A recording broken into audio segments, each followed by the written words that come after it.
Now, let's turn to our Chief Meteorologist, Chad Merrill. Chad, today has been a dreary one. Will it stay that way?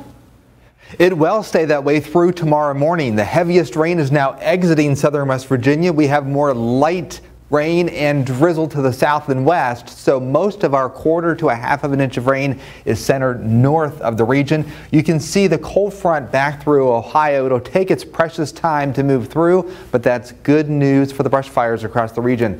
We are in the 40s locally, and as we drop tonight only a couple of degrees, expect some dense fog in the highest elevations with humidity up to 100%, but that humidity is helping with the wildfires in western Raleigh County.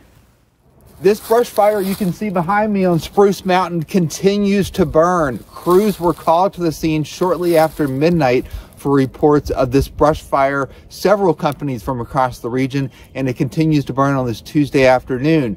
Now, we had highlighted the brush fire potential in our forecast a couple of days ago, and this brush fire ignited because of the gusty winds that happened overnight. We had gusts of 45 miles per hour that coincided when crews were called to Spruce Mountain in western Raleigh County. Now, one thing to keep in mind is that the brush fire potential going forward remains heightened. Fortunately, the winds will be light on Wednesday with mostly cloudy skies, but Thursday and Friday we break back into sunshine, humidity drops, and the winds pick up. Very little in the way of rain Tuesday afternoon from the storm system coming through, and there's plenty of fuel moisture here at the surface. You can see plenty of dry leaves and brush that has the potential to burn. We will also keep you abreast of the air quality concerns, because typically at night when the inversion develops, that smoke gets trapped and spread out across the region. So air quality will be a concern, at least in western Raleigh County, as this fire on Spruce Mountain continues to burn. We will keep you abreast of all the brush fires across the region going forward through the rest of the week. Chief Meteorologist Chad Merrill for Newswatch.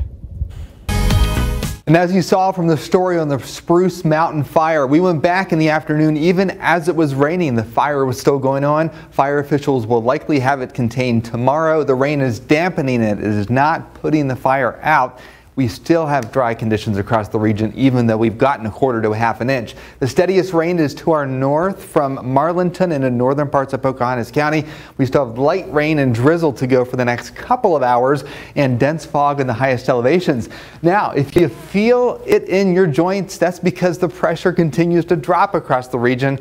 But when we get on the backside of this front tomorrow, the pressure will start to rise and you should start to feel at least a little bit better thanks to the weather. We are all in the 40s across the region, and we'll drop a few more degrees during the overnight period. And if you're traveling over some of those higher elevations, do expect fog over 3,000 feet, just a little bit of drizzle. We're only going to add another few hundredths of an inch of rain onto our total. We have temperatures back into the upper 20s to lower 30s across the northern plains, and that cold air is heading north with this low pressure, so it's not going to come colliding down into southern West Virginia. One of the good pieces of news, though, yes, we do need the rain. The rain is tapering to drizzle because we have a lot of dry air circling in behind the storm system. So the steadier rain from earlier today is history. Now we are dealing with the light rain and drizzle and the fog. As you can see in the highest elevations, eastern Fayette, eastern Raleigh, western Greenbrier Valley, 1/2 mile visibility, midnight to 8 a.m. Just keep that in mind for your commute in the morning. In the afternoon, we'll break out into sunshine with a high of 58 degrees across the region. And here's how it all plays out. That front moves through, stalls across Virginia, which they need it because, of course, they had the brush fires last week. Once we get into Thursday, though, we have a little bit of a pressure gradient. These isobars are a little tightly packed. We'll have lots of sunshine, low humidity, a moderate brush fire risk. And the same on Friday, we get a little cooler blast of air come in, and then we transition to a warm front that will set up shop north of I-70 over the weekend. We will be in the southern part, so a couple of sprinkles early on Easter morning, so I wouldn't cancel your Easter egg hunts with your kids. I would not do that. And the Monday and Tuesday, that warm front tries to move a little bit farther south, so we'll have a couple of showers, but we will still be in the warm sector, so our temperatures will still be warm. Again, Thursday and Friday, the brush fire risk returns to southern West Virginia. This rain we had today is not the end all be all. we could use another half an inch to an inch and a half of rain. Our pressure will continue to rise, so you should feel a little bit better once we get into the next couple of days. It'll drop a little bit on Saturday. 7-day forecast in writing, 58 degrees on Wednesday, upper 50s with lots of sunshine Thursday and Friday. A couple of showers early on Sunday, and Monday and Tuesday. That'll be good news as well, but our temperatures will be on the mild side. We are back with more news and sports after the break.